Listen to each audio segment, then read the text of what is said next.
Welcome to a short presentation on eye.for.reading. What is eye.for.reading?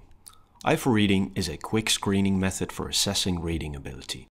Our method uses eye movement analysis to actually measure what happens during reading, and our test is used as a quick screening for low literacy in the Netherlands. Our test is short, yet very reliable due to using eye tracking. So, what did we think about when we were designing our system?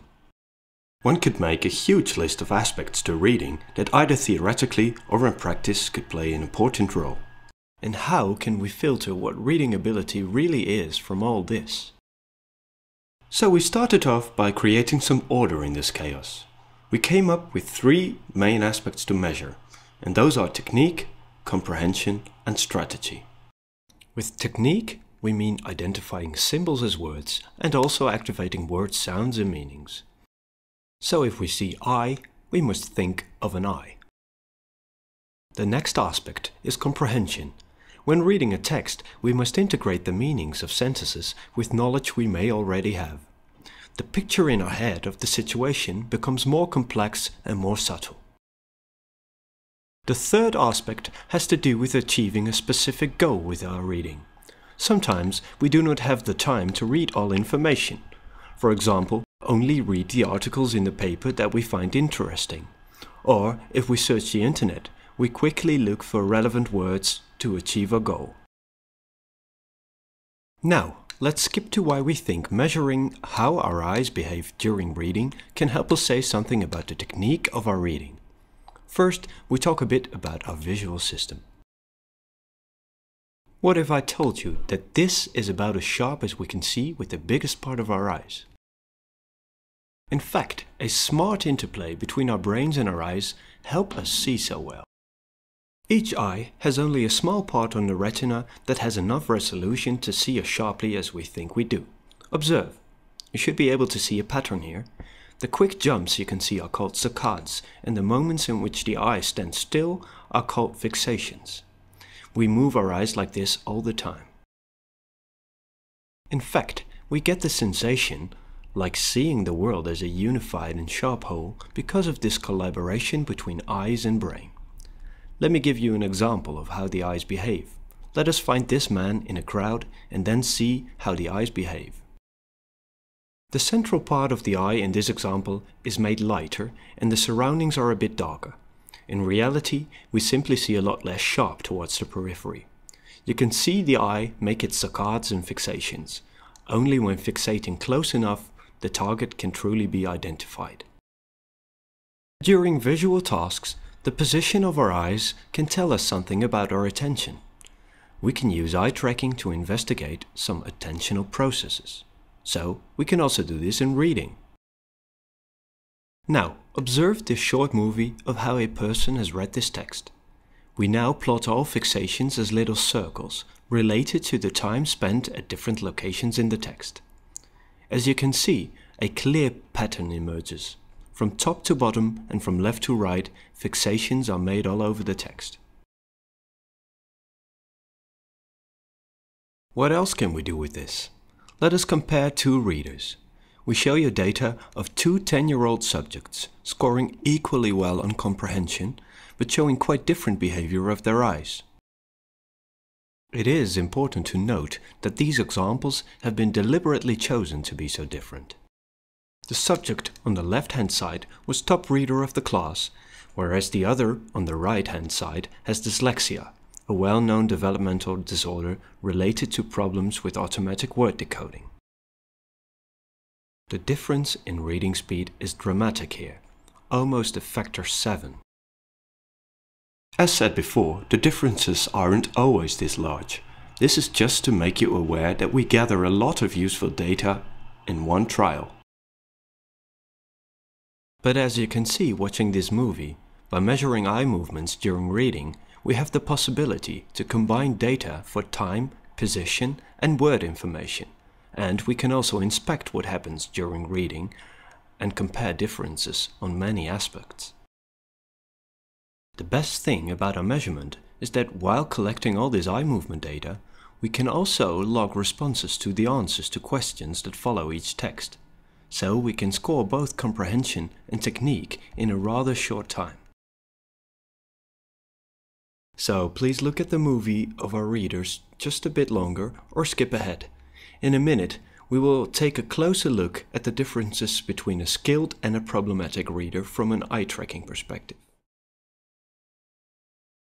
Here we take a look at a typical fixation pattern on a piece of text. In normal readers, we often see that the shorter words are skipped. The more skilled a reader is, the more often this happens. Incidentally, we see saccades that go into the opposite direction.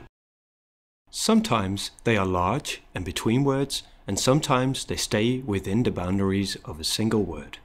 This is quite normal.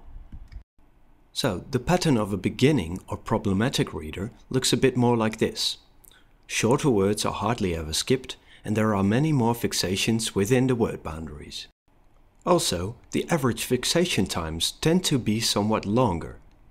The conclusion that can be drawn from data like this is that word decoding is probably taking up a lot more time. Please keep in mind that these kinds of patterns may also differ given differences in text difficulty. Now, back to our problem statement. How do we combine our data and continue to get an answer to our core question? Roughly, when focusing just on comprehension and technique, this matrix gives the possible combinations. If both technique and understanding scores are high, there is obviously no problem. But how to deal with all the other possible combinations? And is it really all high or low, or can we think of a smoother scale that relates scores in a good way? We came up with this plot to answer this question in a meaningful report. It has two axes. This arrow represents the axis for comprehension scores.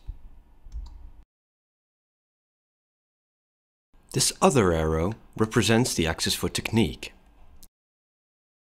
Each dot in the circle is an individual's combination of scores on both of these axes. Here you see an example of someone who scores in the green zone. It is not likely that someone who scores in this zone has a problem with reading at this difficulty level. A score in the orange or yellow zone means that there might be a mild problem. We call this the buffer zone. With this zone, we leave room for some doubt. A score in the red zone means that there is truly a problem with reading. It is likely that someone scoring in this zone experiences difficulties in his or her everyday literate life. Here we show you how easy it is to set up a large-scale project. It all starts with making a plan, to set up some basic administration of which groups you want to measure and what additional information you need to make valid norm groups. And, of course, to plan measurement dates. Then you conduct the measurements. We have a specially designed piece of hardware for this. This is called the SciCatcher. It is an easy-to-use mini eye tracking laboratory. Subjects receive a video instruction and then sit in front of the eye tracker. People read text and answer questions. After measurements are done, one uploads data to our mainframe. For larger projects, this is typically done after a day of measuring. As soon as new data arrives at a central server, the tracking data and response data are analyzed. Raw tracking data is converted to fixation data. Our analysis software then calculates scores for technique and comprehension. Soon after that, you can download individual and group reports at our website. The exact content of reports may vary according to your needs. If a project is large enough, we can create a norm group specific to your population.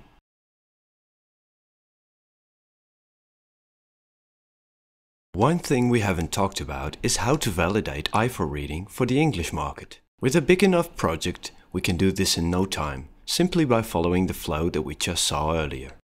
Although we have norm groups for the Dutch language, we'd first need to start measuring a lot of people to create norms for the English market.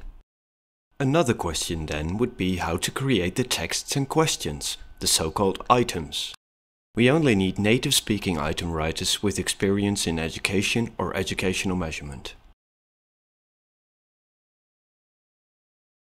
For more information, please visit www.eye.for.reading.com.